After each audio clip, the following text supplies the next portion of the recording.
सबसे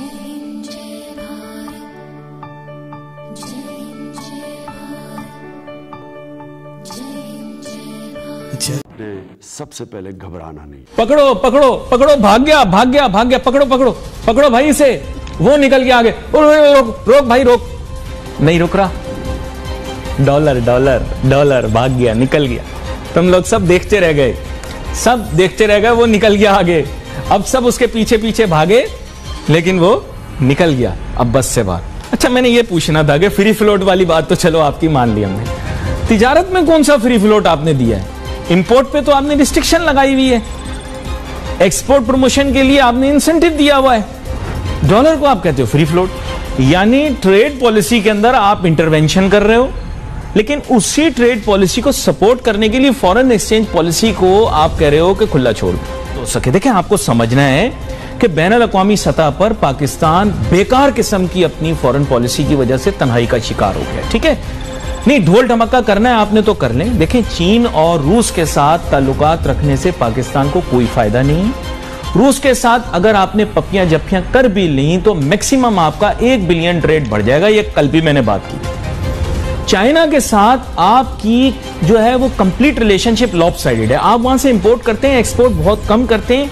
और चाइनीज ऐसी कौम है ना, यकीन करो, मैं यार आपको कह नहीं सकता टीवी पे, वरना यहाँ जो है ना बड़ा मसला हो जाएगा। भाई वो बाल की खाल निकालने वाले लोग हैं, वो हमें कोई फायदा वायदा नहीं पहुंचाएंगे, वो सिर्फ गाने गाएंगे पाक चीन दोस्ती जिंदाबाद। आप इन दोनों के साथ अच्छे ताल्लुकात रखें, वेस्ट से आइसोलेट नहीं हो। देखिए, मैं जज्बात समझ पा रहा हूं, फवाद चौधरी साहब अभी जो है ना उस माजरत के साथ शायद मामले की गहराई को समझ नहीं पा रहे, शेख रशीद साहब भी मामले की गहराई को समझ नहीं पा रहे। देखिए, अमेरिका और वेस्ट से बिगाड़ के हम नहीं चल सकते। मशहूर कहावत है, दरिया में रहकर मगरमच्छ से वैर नहीं लिया जा सकता। तो जरा तवाजुन मेंटेन करें। मैं कब बोल रहा हूं कि आप दोबारा से उनके साथ नत्थे हो जाएं, आप तवाजुन मेंटेन करें, सबके साथ अच्छे ताल्लुकात मेंटेन करें। आपके ट्रेड पार्टनर वेस्ट हैं, यूएस से आपका बायर है, यूरोप आपका बायर है, इनके साथ अच्छे ताल्लुकात मेंटेन करने पड़ेंगे यार। जिस FATF की तलवार भी है, IMF का प्रोग्राम भी है, वर्ल्ड बैंक से भी पैसे लेने हैं, बैनुल अक़वामी सतह पर भी अपनी एक साख मेंटेन रखनी है। इसके बारे में अपनी क्या राय देते हैं, फिर आगे चलते हैं जी। देखो ना, आपने जो तबसरा किया है बिल्कुल बजा फरमाया आपने। पाकिस्तान इस वक्त 2 हाथियों की लड़ाई में सैंडविच बना हुआ है, एक तरफ चाइना है, एक तरफ अमेरिका है। और हमने बड़े सोच समझ के पाँव रखना है और अपने आप को बचाना है इस आग से जो आग लगाई जा रही है। और ये देखो ना, जो न्यूजीलैंड का दौरा बज़ाहिर कैंसिल हुआ है, इंग्लैंड का दौरा मनसूख हुआ है, तो इसके पीछे भी बहुत बड़ी साजिश है और हमें इससे बचना है। क्यों? पाकिस्तान ने, आपको पता होगा, अर्जेंटीना को 12 तैयारे जो JF-17 दिए ब्लॉक 3 जी, तो वो बरतानियों को बड़ी मिर्चें लगी हैं। उन्होंने पाकिस्तान हुकूमत पे दबाव भी डाला है कि आप सौदा मनसूख करें, हमारा उनके साथ झगड़ा चल रहा है। तो लेकिन पाकिस्तान दबाव में नहीं आया, उसने $670 मिलियन के तैयारे 12 तैयारे फरोख्त किए हैं। असल कहानी ये है। और उन्होंने जब देखा कि पाकिस्तान दबाव में नहीं आ रहा, तो उन्होंने I-5 के नाम से जो एजेंसी है एक अलर्ट जारी कर दिया कि न्यूजीलैंड की टीम को खतरा है। उसकी वज़ीर-ए-आज़म को कहा और उनकी बातों में आ गए। तो असल कहानी ये है। तो हम रीजन के अंदर, जैसे आपने जाहिर बात है नक्शा बड़ा आसान तरीके से खींचा कि जो मसाइल हैं और उनके हल के लिए, लेकिन पाकिस्तान के लिए आगे फॉरेन पॉलिसी के हिसाब से बहुत सारे चैलेंजेस अब एग्जिस्ट करते हैं। इर्रिस्पेक्टिव के हमारे रिलेशन अपने पड़ोसियों के साथ क्या रहते हैं, दुनिया के रिलेशन उनके साथ क्या रहते हैं, लेकिन फैक्चुअली स्पीकिंग पाकिस्तान अब एक इंतहा पसंदाना सोच की गिरफ्त में आ चुकी है।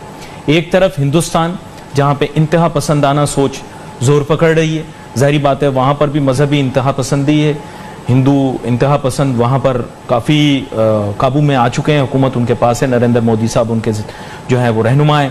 ईरान एक इंतहा पसंदाना सोच का मालिक मुल्क है, पाकिस्तान के खिलाफ बहुत गालियां दे रहा है, लेकिन आपको पता है यहाँ पर क्यों खामोशी, ये मुझे खुद समझ में नहीं आ रही, लेकिन खामोशी रहना चाहिए, बेहतर है।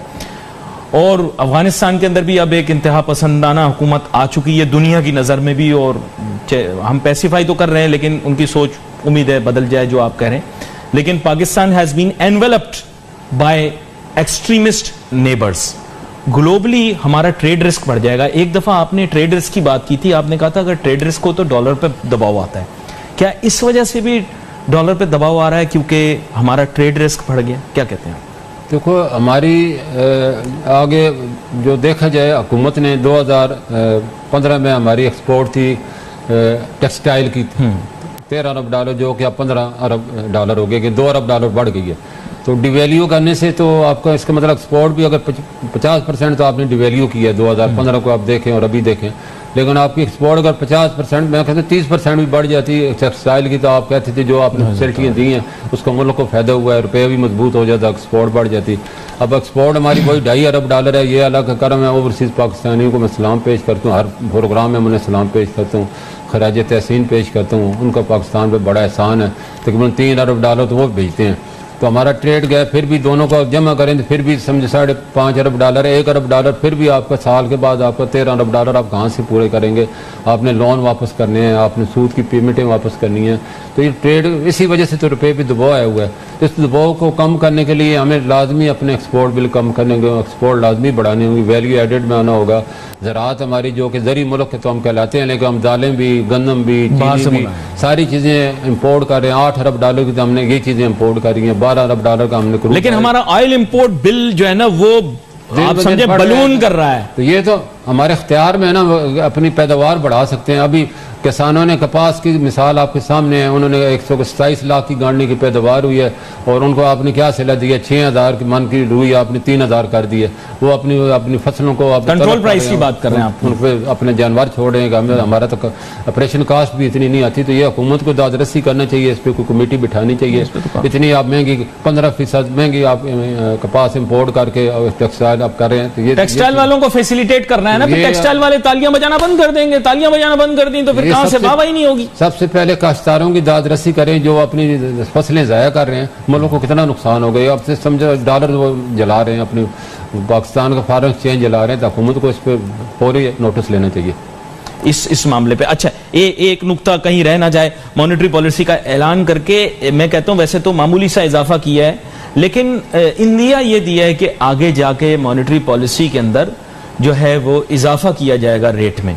आप इस चीज से एग्री करते हैं? क्योंकि साइंस तो यही कहती है कि इंक्रीज करना चाहिए। देखो जी, जो इन्होंने रटे रटाए फार्मूले लगाए हुए हैं और जिस पे ये सारी वर्किंग करते हैं कि इन्फ्लेशन बढ़ते हैं, डॉलर का रेट बढ़ता है, इन्फ्लेशन बढ़ता है, महंगाई होती है, तो इंटरेस्ट रेट बढ़ाना पड़ता है। लेकिन मैं इस चीज़ से इख्तलाफ करता हूँ। आपने जितना आप इंटरेस्ट रेट बढ़ाएंगे इतना आपका बिजनेस कम होता जाएगा। इस्लाम में तो इंटरेस्ट रेट का कोई चैप्टर ही नहीं है, दूसरे ममालिक ने इसको अपना लिया है। मैं समझते देखो, मैं इस्लामी बैंकिंग की निज़ाम पाकिस्तान ने शुरू किया था, इस्लामी बैंकों ने शुरू किया था, पूरे गैर इस्लामी ममालिक ने इसको शुरू कर दिया, इसमें फ़ायदा है। तो इसमें फ़ायदा तभी उन्होंने अपने देखो इंटरेस्ट रेट किसी ने 0 कर दिया है, किसी ने 1% रखा हुआ है, किसी ने 2%। पाकिस्तान में इसको दुनिया से सबसे ज़्यादा इंटरेस्ट रेट हम दे रहे हैं, उसके बावजूद भी हमारा रुपया संभल नहीं रहा, हमारा बिजनेस बढ़ नहीं रहा, हमारी इंपोर्ट बढ़ी है और हम अपने आप को बड़े फ़ख्र से कहते हैं कि हम $1 ट्रिलियन क्लब के मेंबर हो गए। लेकिन आप देखो ना, आपके अपने कर्जे कितने बढ़ गए हैं। आप गर्दिश ही कर्जे आप देख लें 2300 अरब से बढ़ चुके हैं। आपने सालाना इंटरेस्ट रेट $5 अरब सिर्फ सूद की मद में दे रहे हैं। तो ये सारी चीज़ें मुल्क के कर्जे हम बढ़ा रहे हैं। तो हम साजिश का शिकार से होने से बचना है। मुझे तो लगता है कि वो बहुत बड़ी साजिश इस खत्ते में होने वाली है।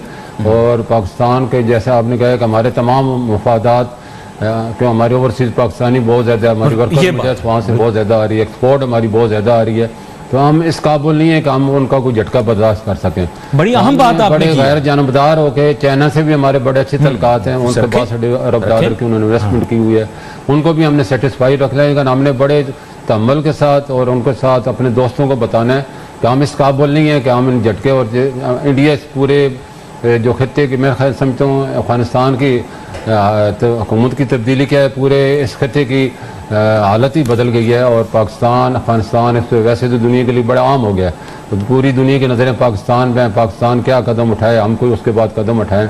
हमारे वज़ीर ख़ारिजा जो है, दुनिया के 8 बेहतरीन सरबराहों ने, खुफिया एजेंसियों ने यहाँ के पाकिस्तान की मेज़बानी की है। हेड ऑफ स्टेट आए हैं, वज़ीर ख़ारिजा आए हैं, तो पाकिस्तान की अहमियत अपनी जगह है और उनको ये पता है। लेकिन अब इंडिया नहीं चाहता कि पाकिस्तान को इतनी अहमियत मिले और उसने जो मनसूबे पाकिस्तान के मिलाए थे वो सारे खाक में मिल जाएं। वो अब पाकिस्तान की सरहदों को गैर महफूज बनाने के लिए मंडला रहा है, जंग के बादल मंडला रहे हैं। हुकूमत ने बड़ा इसको सोच समझ के फैसला लिया और तालिबान ने उसको खरी खरी सुना दी हैं कि हम कश्मीरियों पर जुल्म बर्दाश्त नहीं करेंगे। ये भी उसको मिर्चें लगी हुई हैं कि पाकिस्तान, तालिबान अगर हम वहाँ से निकल गए, खुदा न करे कि वो अफगानिस्तान की जो गुरीला जंग है वो कश्मीर में आ जाए, तो उससे बचने के लिए पाकिस्तान को बकरा बनाना चाहता है। और पहले आपने देखा उसने बड़ा प्रोपेगेंडा किया है। थैंक यू दोस्तों इस वीडियो को पूरा देखने के लिए। आई होप आपको ये वीडियो पसंद आया होगा एंड आपने लाइक बटन भी प्रेस कर लिया होगा। अगर नहीं किया है तो जरूर से कर ले। अगर आप हमारे साथ जुड़ना चाहते हैं तो ऐसे ही इंडिया पाकिस्तान रिलेटेड न्यूज़ देखना चाहते हैं तो हमारे चैनल को जरूर से सब्सक्राइब भी कर ले, ताकि आपको लेटेस्ट अपडेट मिलती रहे। हमारा मोटिव है कि आपको सही और लेटेस्ट जानकारी दी जाए। तो मिलते हैं आप सबसे नेक्स्ट वीडियो पे, तब तक के लिए जय हिंद, जय भारत।